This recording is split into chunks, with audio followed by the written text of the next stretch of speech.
Hello दोस्तों, SSC education point में आपका स्वागत है। तो जैसा कि आप सभी को पता होगा कि रेलवे ग्रुप डी का जो एग्ज़ाम है वो 3 अगस्त से शुरू होने वाला है। तो इसीलिए आज की इस वीडियो में हम रेलवे ग्रुप डी एग्ज़ाम से जुड़े बहुत ही महत्वपूर्ण प्रश्नों को लेकर आए हैं। ये सभी जो प्रश्न हैं वो आरआरबी एनटीपीसी के एग्ज़ाम में पूछे जा चुके हैं। तो वीडियो को पूरा ज़रूर देखिएगा और अगर आप चैनल पर नए हैं तो चैनल को सब्सक्राइब ज़रूर कीजिएगा। तो चलिए शुरू करते हैं हमारे आज के सवालों को। तो आज का पहला सवाल है, तो हमारा सवाल है, किस संविधान संशोधन द्वारा उड़िया भाषा का नाम बदलकर ओडिया कर दिया गया था? तो किस संविधान संशोधन द्वारा? 96वां संविधान संशोधन द्वारा उड़िया भाषा को ओडिया कर दिया गया था। अगला प्रश्न था, ब्रह्म समाज की स्थापना किसने की थी? तो ब्रह्म समाज की स्थापना जो है वो राजा राम मोहन राय ने की थी। तो इसका करेक्ट आंसर है ऑप्शन नंबर 2। अगला प्रश्न था, 2026 में केंद्र कृषि एवं किसान कल्याण मंत्री कौन है? तो 2026 में केंद्र कृषि एवं किसान कल्याण मंत्री है शिवराज सिंह चौहान। तो इसका करेक्ट आंसर है ऑप्शन नंबर 3। अगला प्रश्न था, लिंगराज मंदिर को नगर शैली की वास्तुकला के अंतर्गत क्यों वर्गीकृत किया गया था? तो क्यों किया गया था? इसके वक्र रेखीय शिखर के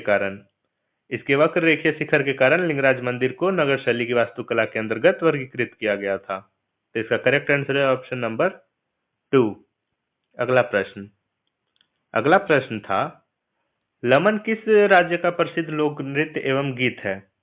तो लमन जो है वो हिमाचल प्रदेश राज्य का नृत्य एवं लोकगीत है। तो इसका करेक्ट आंसर है ऑप्शन नंबर 4। अगला प्रश्न था, इनमें से कौन सी विशेषता ब्रायोफाइटा को शैवाल से भिन्न कर बनाती है?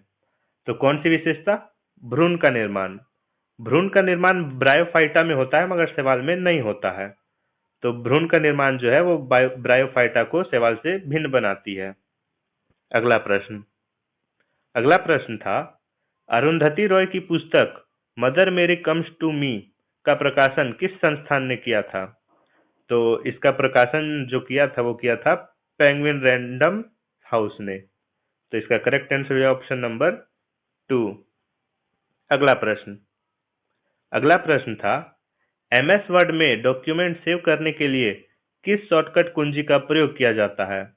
तो एमएस वर्ड में डॉक्यूमेंट सेव करने के लिए Ctrl+S कुंजी का प्रयोग किया जाता है। तो इसका करेक्ट आंसर है ऑप्शन नंबर 2। अगला प्रश्न है, कंप्यूटर को रिस्टार्ट करने से क्या तात्पर्य है? तो कंप्यूटर को रिस्टार्ट करने का तात्पर्य है कंप्यूटर का स्वचालित रूप से पावर ऑफ होकर पुनः ऑन होना। तो इसका करेक्ट आंसर है ऑप्शन नंबर 2। अगला प्रश्न है, भारत के बाहर जन्मे बच्चे को भारतीय नागरिकता प्राप्त करने के लिए भारतीय दूतावास में कितने समय के भीतर पंजीकृत कराना अनिवार्य है? तो भारत के बाहर जन्मे बच्चे को जन्म के 1 साल के भीतर भारतीय दूतावास में पंजीकरण कराना अनिवार्य है। तो इसका करेक्ट आंसर है ऑप्शन नंबर 2। अगला प्रश्न है, निम्नलिखित में से कौन सा प्राथमिक प्रदूषक नहीं है? तो कौन सा प्राथमिक प्रदूषण नहीं है? तो ओजोन जो है वो प्राथमिक प्रदूषण नहीं है, यह द्वितीयक प्रदूषक में आता है और बाकी सब जो है वो प्राथमिक प्रदूषक में आते हैं। तो इसका करेक्ट आंसर है ऑप्शन नंबर 3। अगला प्रश्न है, इनमें से कौन सा पुरस्कार विज्ञान और प्रौद्योगिकी के क्षेत्र में दिया जाता है? तो कौन सा पुरस्कार? शांति स्वरूप भटनागर पुरस्कार को विज्ञान और प्रौद्योगिकी क्षेत्र में दिया जाता है। तो इसका करेक्ट आंसर है ऑप्शन नंबर 2। अगला प्रश्न है, निम्नलिखित में से कौन सा एक अजैव घटक है? तो मृदा जो है वो अजैव घटक है और बाकी सब जैव घटक है। तो इसका करेक्ट आंसर है ऑप्शन नंबर 2। अगला प्रश्न है, भारत में वर्तमान में सबसे अधिक किस प्रकार की खेती की जाती है? तो वर्तमान में भारत में सबसे अधिक खेती की जाती है गहन निर्वाह खेती। तो इसका करेक्ट आंसर है ऑप्शन नंबर 2। अगला प्रश्न है, भारत किस वर्ष में शंघाई सहयोग संगठन एससीओ का पूर्ण सदस्य बना? तो किस वर्ष में भारत शंघाई सहयोग संगठन का पूर्ण सदस्य बना? तो 2017 में। 9 जून 2017 में भारत जो है एससीओ का पूर्ण सदस्य बना। तो इसका करेक्ट आंसर है ऑप्शन नंबर 2। नेक्स्ट क्वेश्चन है, सीपीयू में कंट्रोल यूनिट का प्राथमिक कार्य क्या होता है? तो सीपीयू में कंट्रोल यूनिट का जो प्राथमिक कार्य है वो है निर्देशों को डिकोड और नियंत्रित करना। तो इसका करेक्ट आंसर है ऑप्शन नंबर 2। अगला प्रश्न था, राज्य के नीति निर्देशक तत्व में मुख्य रूप से किस प्रकार का न्याय सुनिश्चित करता है? तो राज्य का जो नीति निर्देशक तत्व है वो मुख्य रूप से सामाजिक और आर्थिक न्याय का सुनिश्चित करता है। तो इसका करेक्ट आंसर है ऑप्शन नंबर 2। अगला प्रश्न है, हड़प्पा सभ्यता की नर्तकी की मूर्ति किस सामग्री से बनी थी? तो हड़प्पा सभ्यता के नर्तकी की जो मूर्ति थी वो कांस्य से बनी हुई थी। तो इसका करेक्ट आंसर है ऑप्शन नंबर 3। अगला प्रश्न था, प्रधानमंत्री कौशल विकास योजना किस वर्ष शुरू की गई? तो प्रधानमंत्री कौशल विकास योजना जो थी वो 2015 में शुरू की गई थी। तो इसका करेक्ट आंसर है ऑप्शन नंबर 2। नेक्स्ट क्वेश्चन था, मेक इन इंडिया मिशन किस वर्ष शुरू किया गया? तो मेक इन इंडिया मिशन जो है वो 2014 में शुरू किया गया था। तो इसका करेक्ट आंसर हो जाए ऑप्शन नंबर 2। अगला प्रश्न था, भारतीय संविधान की 12वीं अनुसूची में कुल कितने विषयों को शामिल किया गया था? तो भारतीय संविधान की 12वीं अनुसूची में कुल 18 विषयों को शामिल किया गया था। तो इसका करेक्ट आंसर है ऑप्शन नंबर 3। अगला प्रश्न है, कलिंग के राजा खारवेल किस वंश से संबंधित थे? तो खारवेल जो थे वो चेदी वंश से संबंधित थे। तो इसका करेक्ट आंसर है ऑप्शन नंबर 4।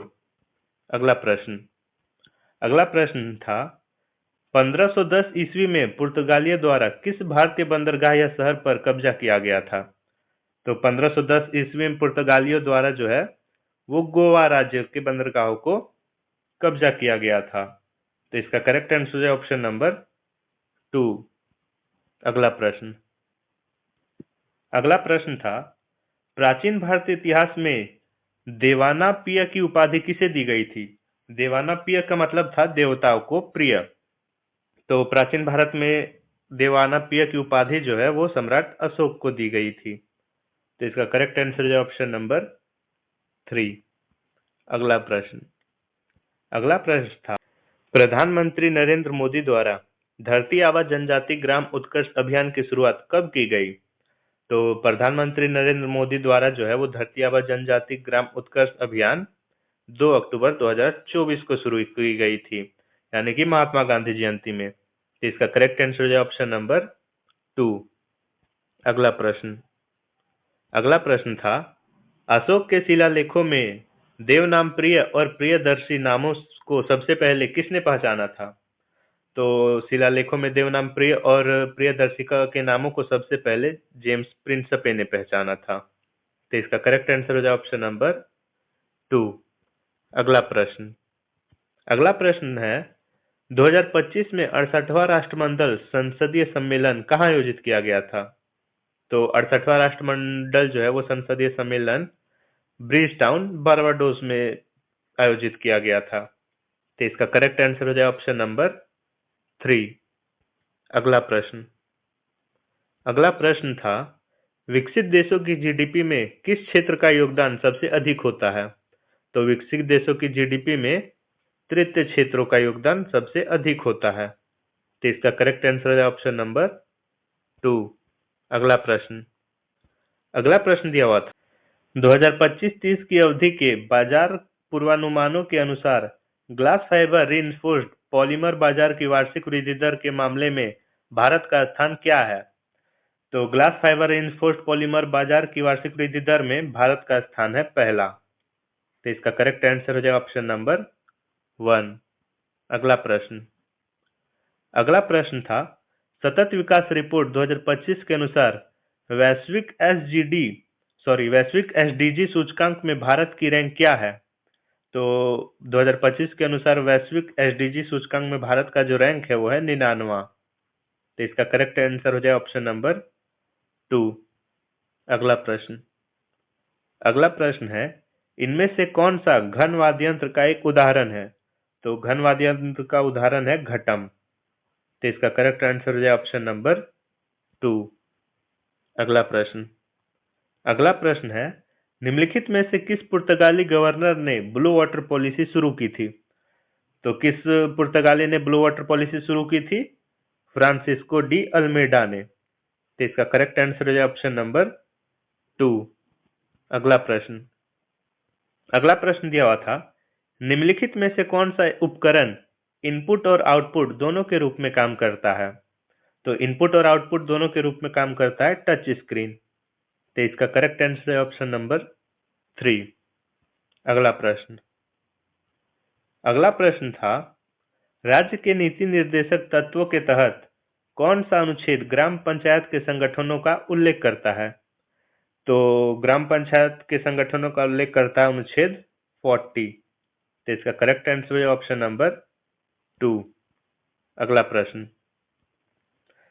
प्रश्न था, 103वें संवैधानिक संशोधन अधिनियम 2019 के माध्यम से शैक्षणिक संस्थानों में ईडब्ल्यूएस के लिए 10% आरक्षण किस अनुच्छेद के तहत प्रदान किया गया? तो ईडब्ल्यूएस को 10% आरक्षण जो है वो अनुच्छेद 15 का क्लॉज 6 में प्रदान किया गया है। तो इसका करेक्ट आंसर है ऑप्शन नंबर 3। अगला प्रश्न था, भारत में शीत मरुस्थल किस राज्य या केंद्र शासित प्रदेश में स्थित है? तो भारत में जो शीत मरुस्थल है वो लद्दाख में स्थित है। तो इसका करेक्ट आंसर हो जाए ऑप्शन नंबर 2। अगला प्रश्न, अक्टूबर 2024-25 में उच्च स्तरीय हस्ताक्षर समारोह के अंत तक कितने देशों ने यूएन साइबर अपराधों कन्वेंशन पर हस्ताक्षर किए? तो कितने देशों ने? 72 देशों ने यूएन साइबर अपराधों कन्वेंशन पर हस्ताक्षर किए। तो इसका करेक्ट आंसर है ऑप्शन नंबर 3। अगला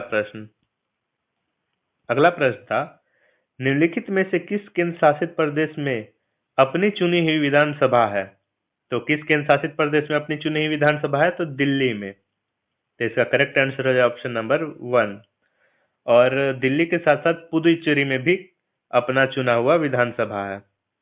तो इसका करेक्ट आंसर हो गया नंबर 1। नेक्स्ट प्रश्न,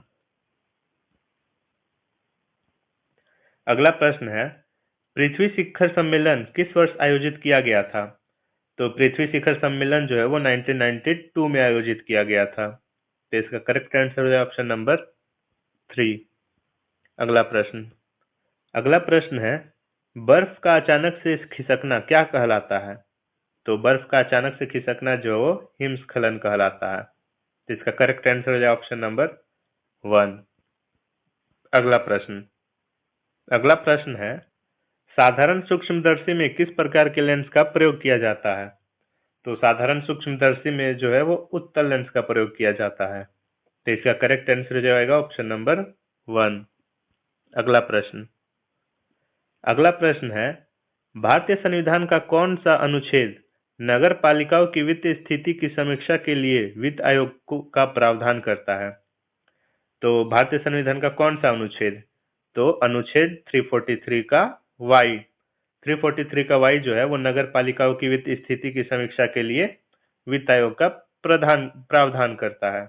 तो इसका करेक्ट आंसर है ऑप्शन नंबर 2। तो आज का हमारा जो प्रश्न है वो यही समाप्त होता है। ये सभी जो प्रश्न है वो रेलवे ग्रुप डी एग्ज़ाम के लिए बहुत ही महत्वपूर्ण प्रश्न है, और डेली ऐसे ही महत्वपूर्ण प्रश्नों को पढ़ने के लिए हमें सब्सक्राइब ज़रूर करें। धन्यवाद।